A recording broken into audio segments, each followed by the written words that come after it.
In a quiet city where streets remembered footsteps longer than names, two lives crossed without ceremony. Their love did not begin with dramatic promises or sudden sparks. It grew slowly, in ordinary moments that felt safe. They talked beside bus windows, sharing dreams while watching buildings pass by like silent witnesses. There were no grand gestures, only consistency. Messages answered on time, hands reaching out during difficult days, and patience that felt rare in a rushed world. They believed love was built through effort, not perfection. Every disagreement ended in understanding, not silence. Every fear was shared without shame.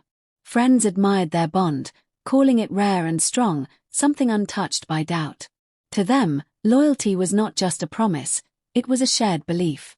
They trusted each other fully, without imagining that trust could ever become fragile. Time deepened their connection. Seasons changed, but their routine remained comforting. They celebrated small victories and supported each other through failures. Their love was not loud, but it was steady. It felt real because it was chosen every day. They planned a future carefully, talking about years ahead as if nothing could interfere. The idea of betrayal felt distant, almost impossible. Yet life has a quiet way of testing even the strongest bonds. Small pressures began to enter: work stress, unspoken expectations, growing distance caused by busy schedules. None of it seemed dangerous at first. They believed love could survive anything as long as honesty remained. What they didn't notice was how silence slowly replaced conversation. Even then, their feelings were still deep. Care still existed. Concern still lingered. The foundation of their love was real, but cracks were forming quietly beneath the surface. Neither of them realized that love can weaken not only through fights, but through neglect. This section reminds the audience that infidelity does not always begin with hatred. Sometimes it starts when love exists, but attention fades. It shows that real love can be present at the start, making the eventual betrayal even more painful and unfair. As days became busier, their conversations grew shorter. Messages were delayed, not out of cruelty, but exhaustion. They still cared, yet assumed the other understood. Emotional needs went unspoken, hidden behind the belief that strong love did not require constant reassurance. One of them began to feel invisible. Not unloved, but unnoticed. Compliments faded. Listening became rushed. The comfort once found in shared silence turned heavy and lonely. Instead of speaking openly, they chose patience, hoping things would return to how they were. That silence became dangerous.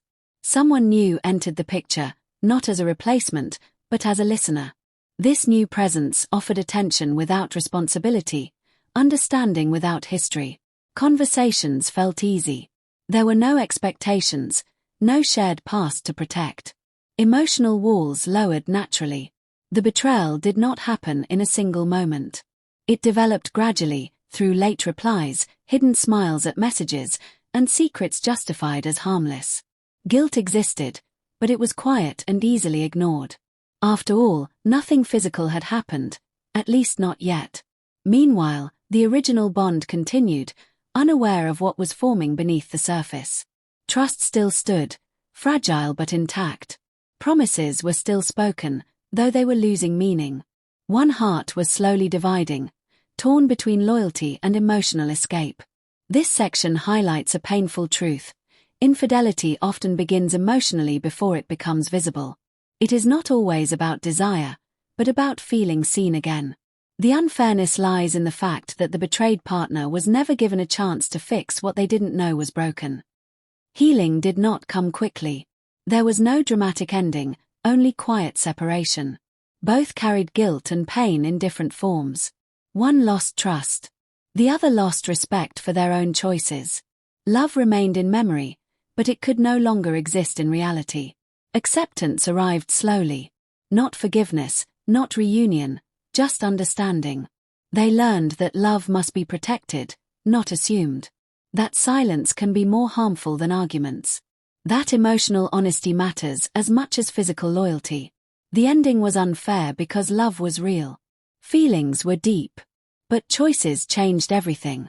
Some lessons are learned too late, leaving behind growth built from regret.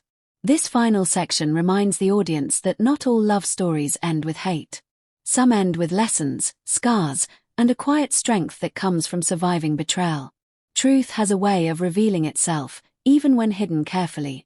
Small inconsistencies raised quiet suspicion. Familiar warmth was replaced by defensiveness.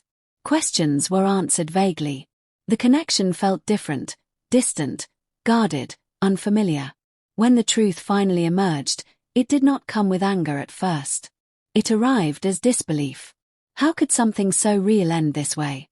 How could deep feelings lead to such a painful choice? The explanation sounded incomplete, filled with apologies and confusion. There were tears, not only from guilt, but from loss. The one who betrayed realized too late what was being destroyed. The one who was betrayed struggled to understand how love and disloyalty could exist together. The pain was not only about infidelity, it was about being replaced emotionally while still believing in forever. Trust shattered instantly. Memories that once brought comfort now caused pain. Every shared moment felt questioned. The future they planned disappeared in a single conversation. What made it unfair was not just the betrayal, but the absence of honesty before it happened. This section exists to confront the emotional cost of infidelity. It shows that apologies cannot restore broken trust easily, and love alone is not always enough to undo betrayal.